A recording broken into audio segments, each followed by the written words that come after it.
नमस्कार दोस्तों, JDS competition में आपका स्वागत है। मोटिवेशनल स्टोरी का दिन और सप्ताह में हमारा जो एजेंडा रहता है कि 3 वीडियो हम आप तक पहुंचा दें। 2 करंट अफेयर, 1 मोटिवेशनल। कभी कभी हो सकता है कि नहीं पढ़ पाता है करंट अफेयर का या मोटिवेशनल का, उसके लिए क्षमा प्रार्थी हूँ। लेकिन आज मोटिवेशनल स्टोरी का दिन है और हम एक बहुत अच्छी स्टोरी आपके सामने लेके आए हैं। संत मलूक दास ने ली ईश्वर की अग्नि परीक्षा। आप सुनिए और उसके बाद थोड़ा सा मैं विश्लेषण प्रस्तुत करूंगा कि क्यों संत मलूक दास ने ऐसा किया। ईश्वर तो सबकी परीक्षा लेते हैं। अब मलूक दास जी ने ईश्वर की अग्नि परीक्षा ले ली। अब कहानी सुनिए आप लोग, तब आप लोग भी विश्लेषण कीजिए क्यों उन्होंने ऐसा किया होगा। पहले इनके बारे में थोड़ा जान लीजिए। ये प्रयागराज के, उत्तर प्रदेश के प्रयागराज के सटे एक जिला कौशाम्बी, वहां पर एक स्थान है कड़ा मानिकपुर, वहां के रहने वाले थे। और इनका जन्म हुआ था 1631 ईस्वी में, यानी 1631 एडी में, और इनकी डेथ हुई थी 1739 एडी में, यानी 1739। लगभग 108 साल ही ये जीवित रहे थे। बहुत लंबी उम्र है भाई, 108 साल। आजकल तो शायद संभव नहीं है। फिलहाल जहाँ तक हमारी जानकारी है, कार एडल्ट्रेशन का सामान मार्केट में बहुत बिकने लगा है। और जब आप एवरेज देखेंगे, इंडिया के जो जनसंख्या उसका डाटा आता है, सेंसस आता है, उसमें देखेंगे 64 या 65 शायद है औसत। एक लाइफ एक्सपेक्टेंसी यानी जीवन प्रत्याशा जिसको बोला जाता है। चलिए कहानी की तरफ चलते हैं। मलूक दास जी जिस गांव में रहते थे, शुरुआत में वो बिल्कुल नास्तिक थे। अब उन्हीं के गांव में एक संत महात्मा आए, प्रवचन करने लगे, भगवान राम की महिमा मंडन करने लगे। 2-3 दिन प्रवचन चलता रहा। एक दिन मलूक दास जी भी पहुंचे वहां पर। कहे महात्मा जी से, महात्मा जी राम नाम लेने से सब ठीक ठाक हो जाएगा? कहा बिल्कुल, ईश्वर की भक्ति में, महात्मा जी ने कहा बिल्कुल ईश्वर की भक्ति में ही सब कुछ है। मलूक दास जी ने फिर सवाल किया। बड़े जिद्दी थे मलूक दास जी, जाने रहिएगा।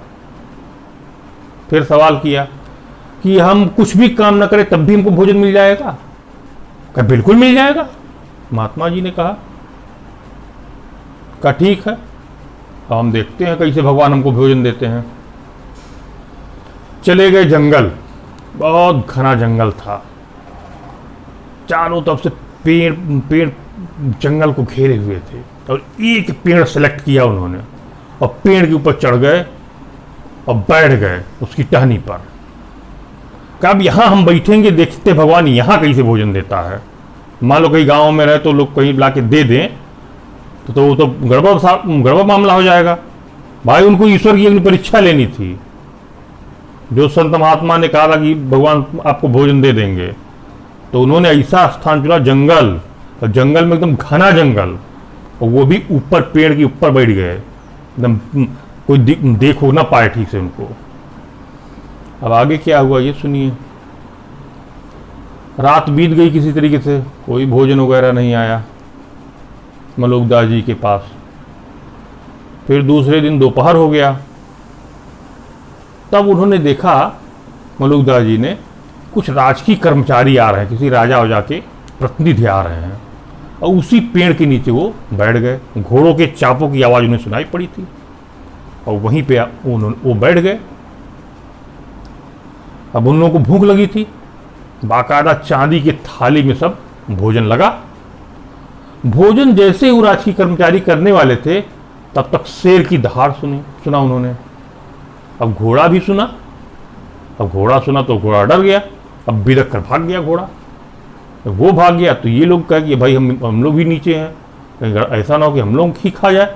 ये लोग भी भाग खड़े हुए। अब चांदी की थाल, 8-10 थाल वहाँ पर सजी पड़ी हुई थी। सब खाना वाना सब छोड़ के भागे। घोड़े भी भाग गए, राजकीय कर्मचारी भी भाग गए।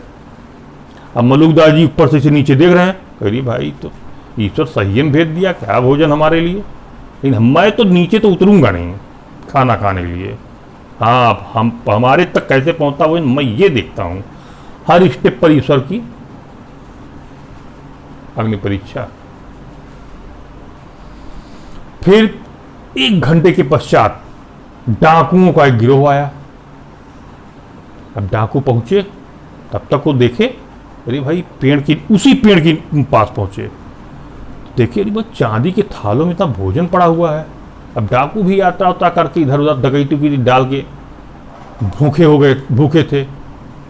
कहे चलो सब लोग खाना खा लिया जाए, भोजन यहाँ पड़ा हुआ है।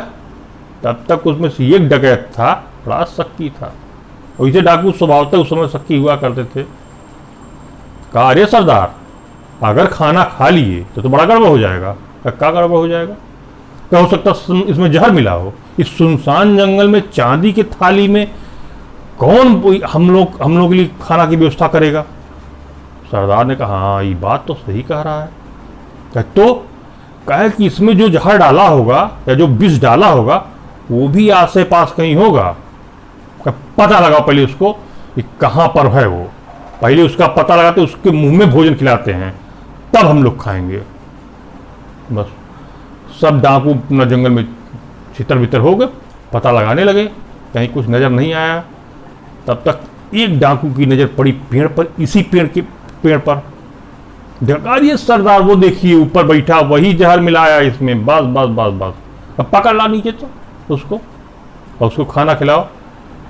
अब मलूक दादाजी देख रहे थे पूरा मामला। अरे भाई उसमें जहर और कुछ नहीं मिला, खा लो इसे खाना, जहर और कुछ नहीं मिला है। तब तक सरदार ने 2 लोगों को भेजा ऊपर पेड़ पर, कहा जाओ चढ़ के उसको भोजन खिलाओ, और खा लेता तब लेके आओ। अगर जिंदा रह जाता तो हम लोग खाना खा लेंगे, मर जाता है तब तो भाई उसको तो दिक्कत, तब तो नहीं खाया जाएगा। 2 डकैत ऊपर चढ़े पेड़ पर, अब मलूक दादाजी के मुंह में भोजन डाल के खिला दिए, पूरा खिला दिए। मलूक दादाजी का पेट भर गया।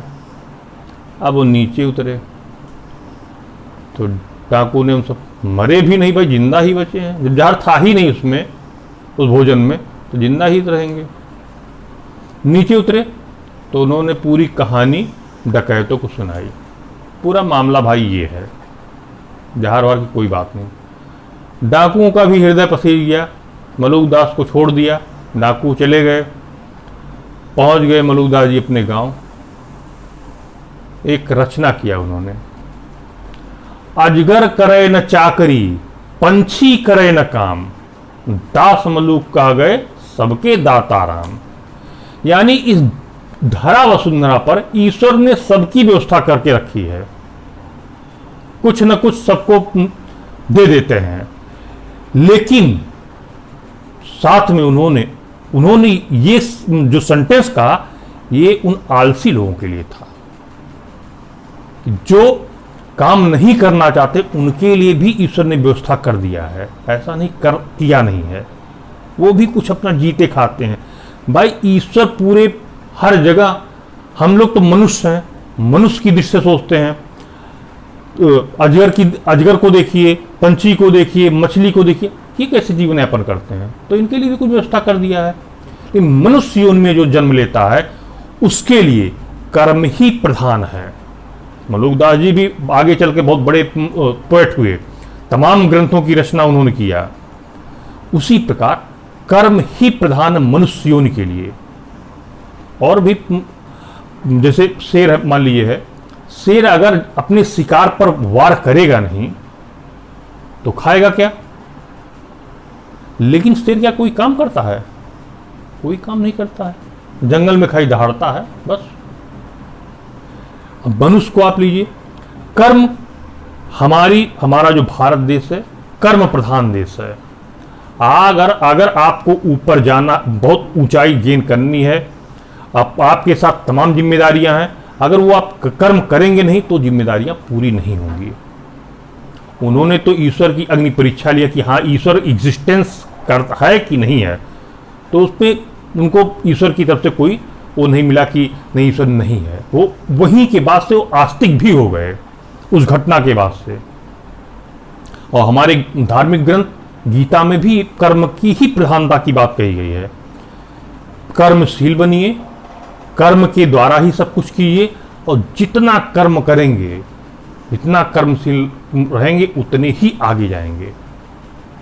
इस कहानी से सिर्फ और सिर्फ ईश्वर की एग्जिस्टेंस की बात उन्होंने कही थी, बाकी कर्म न करने की बात उन्होंने नहीं कही थी। कर्म उसके बाद उन्होंने भी कर्म किया, यानी कर्म भी कीजिए, ईश्वर पर आस्था प्रकट करते हुए, दोनों मिलाकर। खाली ईश्वर पर आस्था प्रकट करने से कुछ होने वाला नहीं है भाई। क्या पता ईश्वर हमारे ही भरोसे बैठा हो, है बात सही नहीं?